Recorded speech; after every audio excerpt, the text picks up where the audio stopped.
Good morning, everyone. Let's continue our lesson. We are doing lesson number 4 of civics.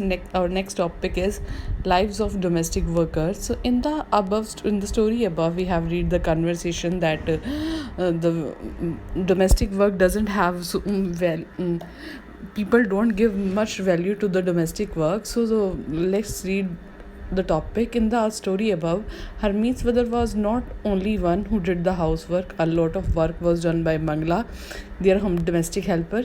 Many homes, particularly in towns and city, employ domestic works. They do a lot of work like sweeping, cleaning, washing clothes and dishes, cooking, looking after the young children or the elderly.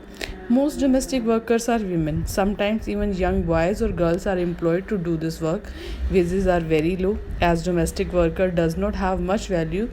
A domestic worker's day begin as early as 5 in the morning and as late as 12 at night. So, despite the hard work they do, their employers often do not show them much respect. This is what Melanie, a domestic worker, had to say about her experience of working in Delhi. My first job was with a rich family that lived in a 3-story house. The Mimsum was very strange as she would shout to get any work done. My work was in the kitchen. There was 2 other girls who did the cleaning. Our day would begin at 5 o'clock. For breakfast, we would get a cup of tea and 2 dry rotis. We could never get a third roti. In the evening, when I cooked the food, 2 other girls would beg me to give them an extra roti. I would secretly give it to them and make an extra one for myself. We were so hungry after working through the day, we couldn't wear the chappals in the house. In the winter, our feet would swell up with the cold. I used to feel scared of Mem Sahib but also felt angry and humiliated. Did we not work all day? Did we not deserve to be treated with some respect? So, this now you can say whenever some maids or domestic workers are helping us in our kitchen work or in the cleaning house, some people don't give respect to them. They humiliated them, they violate them, they do not give them as much wages as they deserve. So this all the things you can experience nearby you also.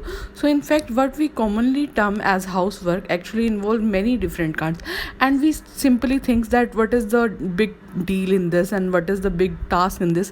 All this work is a really a very hard working, and it takes a lot of time and energy, but we people never give so much value to the domestic work. A number of tasks These tasks require heavy physical work. In both rural and urban areas, women and girls have to fetch water. In rural areas, women and girls can carry heavy head loads of firewood. Tasks like washing clothes, cleaning, sweeping, and picking up loads require bending, lifting, and carrying. Many chores like cooking involve standing for long hours in front of hot stoves. The work women do is the strenuous and the physically demanding works that we normally associate with them. Another aspect of housework and caregiving that we do not recognize is that is very time consuming. In fact, we add up the housework and the work women do outside the home. We find that women spend much more time working than the man and have less time for leisure. So below is some data from a special study done by the Central Statistical Organization of India. See if you can fill in the blanks. What is this? That's the women paid work hours. Haryana and Tamil Nadu, it is given of 2 states, 23 and 19. Women unpaid hours, housework hours per week, 30, 35. Women total didn't, you can, man paid work hours per week, 38, 40. So this is the simply data. You can just check it for this. So this is enough for today. Tomorrow we will start next topic. Till then, you just cover this topic and keep revising the previous one also.